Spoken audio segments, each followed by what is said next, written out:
You've seen it happen in slow motion. Your cat walks across the desk, stops, looks at the pen sitting on the edge, looks at you, looks at the pen, extends one paw very slowly, very deliberately, and pushes it off the edge. Watches it fall, looks back at you. No urgency, no excitement, just quiet, methodical investigation followed by direct eye contact. And your first instinct is, my cat is doing this on purpose to annoy me. My cat knows exactly what it's doing.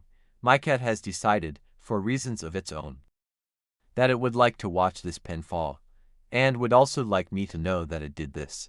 You are more right than you realize, but for completely the wrong reasons. Your cat is not doing this to annoy you. Your cat is not being destructive. Your cat is not having a bad day and taking it out on your belongings. Your cat is doing something that the feline brain is specifically wired to do. Something that serves a real cognitive and survival function. And you happen to be a very useful part of that process. Your cat isn't misbehaving. Your cat is running an experiment. And in this experiment, you are not the victim. You are the equipment. Your cat doesn't knock things over because it's naughty. It's studying physics, and you're the assistant. Let's look at this behavior carefully, because the details are what reveal the purpose. First, the approach. When a cat is about to push something off a surface, it doesn't usually rush at the object. It approaches slowly. It positions itself. It takes its time. This isn't the approach of an animal acting impulsively. It's the approach of an animal that has noticed something and is deciding what to do about it. Second, the paw movement. The push is almost never a swipe. It's a tap, a probe. The cat places one paw on the object, often with just the tips of the toes, and applies gentle, incremental pressure. Sometimes it taps the object first, feeling its texture and resistance. Sometimes it nudges it a few millimeters, then stops, observing. The movement is investigative before it's decisive. Third, the watching.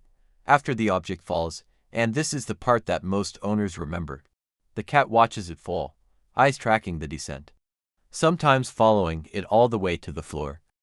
The observation after the push is as important as the push itself. Fourth, the pattern of selection. Cats do not push everything. They push specific things. Objects on edges, objects that move when touched, objects that might fall, objects that make interesting sounds when they hit the floor. The selection is not random. And fifth, the reaction to your reaction. When you respond, when you say something, come over, pick the object up. The cat's attention sharpens. It looks at you. It may look at the object you've replaced. Sometimes it pushes it again immediately. The loop closes. Action, result, response, action again. That's not mischief. That's a test with a control variable. And you just demonstrated that you can be reliably triggered. To understand why cats do this, you need to start with the most fundamental thing about what a cat is. A predator built around one specific cognitive problem. The problem is this: how do you catch something that moves unpredictably? Prey animals don't hold still and wait to be caught. They scatter, freeze, dart, change direction. A mouse doesn't run in a straight line. A bird doesn't fly predictably. To catch prey, a predator needs to be able to predict where something will be, not just where it is now. And to predict where something will be, you need to understand how it moves.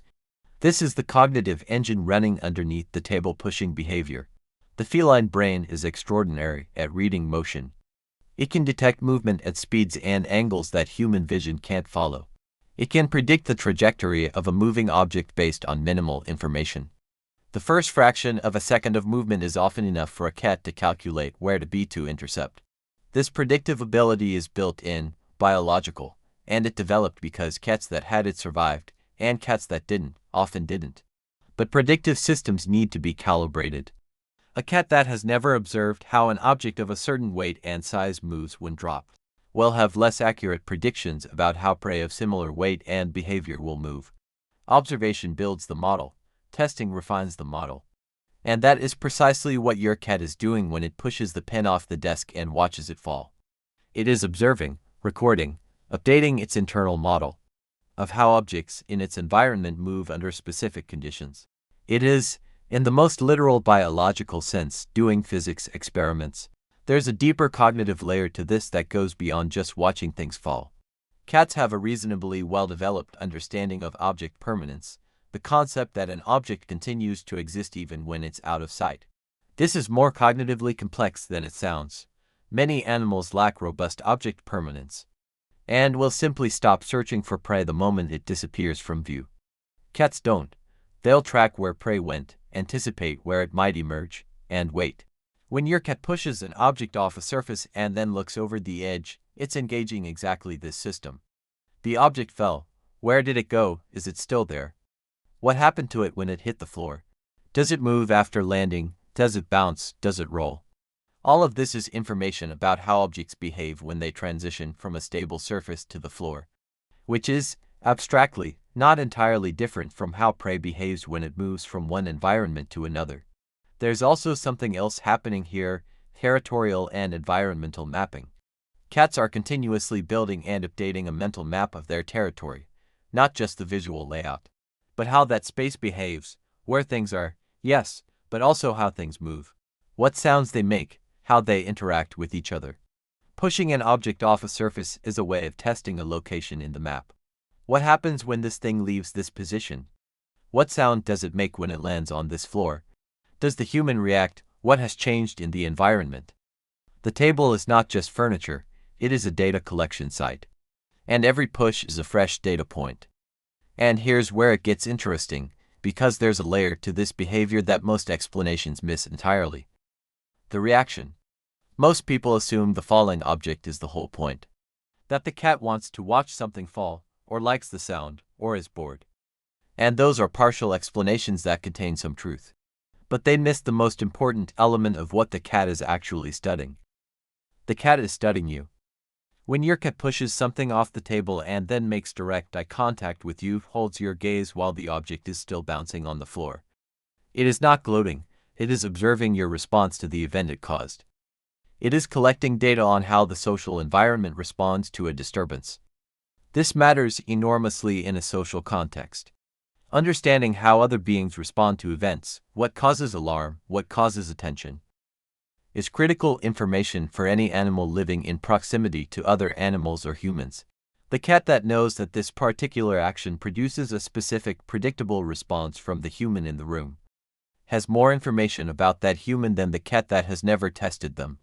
And here's the part that will change how you see every future table incident. When you react. When you say something, come over, pick up the object, engage with your cat in any way, you have confirmed the hypothesis. The experiment worked, the result was replicated. And the cat now has a verified data point. This action produces this outcome in this social environment. Which is why so many cats push things off tables repeatedly when their owner is in the room. And why the same cats often show no interest in doing it when they're alone. You're not a victim, you're a variable. And you've just been demonstrated to be a very consistent one. There's one more dimension to this behavior that ties all of it together, and it has to do with something that cats need psychologically, in a way that most owners don't fully appreciate. Agency, the experience of causing things to happen. Cats are predators in a domestic environment where most of the things that would naturally require their cognitive and physical capabilities don't need to happen anymore. Food appears, threats don't materialize. The hunt never happens. And yet the brain that evolved to hunt, the brain that needs to plan, act, observe results, and update, is still running, still looking for ways to exercise its function. Pushing objects off surfaces is one of the ways that brain finds what it needs. It is an action with a guaranteed outcome. The cat does something, and something happens as a direct result. The object falls, the human reacts, the environment responds. In a life where so many ancient functions have been rendered unnecessary, this is a moment of genuine agency, of doing something that demonstrably changes the state of the world. The predictability of your reaction is not incidental. It's actually part of the value of the behavior. An unpredictable environment is stressful for cats, a predictable one. Even a predictable human is something that can be understood and worked with. When your cat pushes the pen and you pick it up, you have just demonstrated that this environment operates on knowable rules. That this human is legible, That cause and effect work here the way they're supposed to. That's not manipulation, even though it can feel that way. It's a cognitively sophisticated animal doing what cognitively sophisticated animals do, testing the limits of their environment, gathering information, and building a working model of the world they live in. The model includes you, and you're a very interesting data point. The specific objects cats choose to push are not random, and they tell us something about exactly what the brain is looking for. Objects on edges are preferred, not because cats are particularly interested in heights, but because objects on edges are inherently unstable. A small amount of force applied to an object near an edge will produce a result. Objects in the middle require more force, produce less interesting results, and are generally left alone. The cat is efficient. It selects for objects most likely to yield interesting data with minimal effort. Moving objects are high priority. A pen that rolls when touched is orders of magnitude more interesting than a pen that doesn't. The rolling is the point. It provides more information about how objects of this type move, which is more directly useful to the predictive hunting model than simple vertical drop. Objects that make sounds on impact get revisited. The sound is information about what kind of surface this is, how hard it is, how the object itself is structured. A glass and a pen falling on the same floor sound different, and both sounds tell the cat something about the physical properties of both objects. And objects near you, on your desk, your nightstand, the surface right beside where you're sitting, are the highest priority of all, because those objects are closest to the most interesting variable in the experiment, which is the human, and the human's response will be the most immediate, most visible, and most informative. The cat is not choosing your things because they're yours. The cat is choosing your things because you're nearby. And nearby means reactive, and reactive means data. Every time your cat pushes something off the table, something real is happening. A brain that evolved over millions of years to solve the problem of unpredictable prey is doing exactly what it was built to do. Gathering information, testing hypotheses, building a model of how its environment behaves, and cataloging the responses of every element in that environment, including you. The fact that it's your pen on your desk in your apartment, rather than a mouse at the edge of a rock in a field, doesn't change the underlying computation. The hardware is the same, the software is the same. The prey is just different, and you are just a particularly responsive part of the apparatus. Once you understand this, the behavior looks completely different. Not destructive, not spiteful, not random. Systematic, intentional, cognitively rich. The expression of a mind that is built to understand its world by interacting with it. And that hasn't stopped looking for things to understand just because the context changed. Your cat isn't being difficult, your cat is being thorough. And the next time it makes eye contact with you while your pen is still bouncing on the floor, that is your cat telling you, in the only language it has, that the experiment was a success, the data was collected, and you performed exactly as expected. You can feel however you want about that, but the science was sound. If this changed how you see your cat's behavior, there's more to explore. Because every small, maddening, inexplicable thing they do has a reason underneath it. And the reasons are always more interesting than the behavior itself,